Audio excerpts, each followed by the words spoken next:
বন্ধুরা, লক্ষ্মীর ভাণ্ডার প্রকল্পের টাকা বেড়ে গেল, কত টাকা বাড়ছে, নতুন করে আর কারা টাকা পাচ্ছেন, সেই সমস্ত বিষয় নিয়ে দু চার কথা আজকে আলোচনা করেছি। তো বন্ধুরা, একটা অনুরোধ, ভিডিওটি শেষ পর্যন্ত একটু দেখতে থাকবেন। লক্ষ্মীর ভাণ্ডারে আবার সুখবর নিয়ে আসতে চলেছে মুখ্যমন্ত্রী মমতা বন্দ্যোপাধ্যায়। তো বিশেষ বিজ্ঞপ্তি এখানে রয়েছে। লক্ষ্মীর ভাণ্ডার প্রকল্প নিয়ে ফের এক দারুণ খবরের অপেক্ষা। বিগত কিছুদিন ধরে অনেক জায়গা থেকে এমনটা শুনতে পাচ্ছেন অনেকেই যে মহিলাদের জন্য নিয়ে আসা সকল সরকারি প্রকল্পের মধ্যে এই লক্ষ্মী ভাণ্ডার প্রকল্প অন্যতম। 2021 সালে বিধানসভা ভোটের পর থেকে এই স্কিম শুরু করেছে পশ্চিমবঙ্গ সরকার। তারপরে এখানে আছে লক্ষ্মীর ভাণ্ডার প্রকল্প। এই প্রকল্প শুরু হওয়ার সময়ে সাধারণ শ্রেণীর মহিলাদের 500 ও SC/ST মহিলাদের 1000 টাকা করে দেওয়ার ঘোষণা করেছিলেন মুখ্যমন্ত্রী মমতা ব্যানার্জি। এখন রাজ্যের প্রায় 2 কোটির বেশি মহিলারা এই টাকা পাচ্ছেন। আর দিন দিন এই সংখ্যা বৃদ্ধি পাচ্ছে। ও জানুয়ারি মাসে দুয়ারে সরকার ক্যাম্পে অনেক নতুন আবেদন জমা দেওয়া হয়েছে। তারপরে লক্ষ্মী ভাণ্ডারের স্ট্যাটাস চেক অনলাইন। 2024 সালের লোকসভা ভোটের আগে এই টাকার পরিমাণ আবার বাড়ানো হয়েছিল।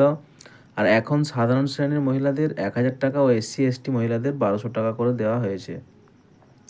কিন্তু এবারে ফের একবারের জন্য অনেকে মনে করছেন যে এই টাকা ফের একবারের জন্য বাড়তে চলেছে, কারণ আগামী 12ই ফেব্রুয়ারি 2025 রাজ্য বাজেট পেশ হতে চলেছে। আর এইবারের কেন্দ্রে বাজেটের মতো রাজ্য বাজেটের দিকেও নজর রয়েছে অনেকের। মহিলাদের জন্য সরকারি প্রকল্প কিছু রয়েছে, তার মধ্যে বকেয়া ডিএ বৃদ্ধি ও বিভিন্ন সরকারি প্রকল্পে ভাতা বাড়ানো হতে পারে বলে মনে করা হচ্ছে। এছাড়াও 2026 সালে রাজ্যে বিধানসভা ভোট শুরু হতে চলেছে। এই জন্য এবারের বাজেট অনেক দরকারি সকলের জন্য। দুয়ারে সরকারে এইবারে বার্ধক্য ভাতা প্রকল্পের পাশাপাশি স্বাস্থ্যসাথী প্রকল্পেও অনেক নতুন আবেদন দেওয়া হয়েছে। এই সকল আবেদন 28শে ফেব্রুয়ারির মধ্যে চেক করা হয়ে যাবে। 12 তারিখে বাজেট পেশ হবে। এই একটা কারণের জন্য অনেকেই মনে করছেন এবারে ফের ভাতা বাড়বে, কিন্তু সরকারের তরফে এরকম কোনো ধরনের ঘোষণা হয়নি। আর বাজেটের আগে এই নিয়ে কোনো কিছু জানতে পাওয়া যাবে না।